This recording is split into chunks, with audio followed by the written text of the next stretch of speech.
देखिए एक स्वतंत्र शैली रही अयोध्या मंदिर सहित यार सामंजस्य रही कहुए। तो यह हूँ फतेहगढ़ में राम मंदिर जहाँ नयगढ़ जिलार खनपड़ा अंचल रही। मंदिर कारुकार्य देखिले सत भाव लगे एठारे किसी न किसी ठाकुर रामचंद्र जो भाव एठारे अवस्थित होती।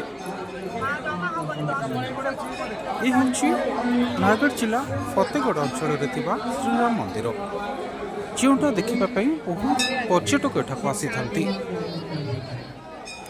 ताहा निकटे रही एक गणेश मंदिर।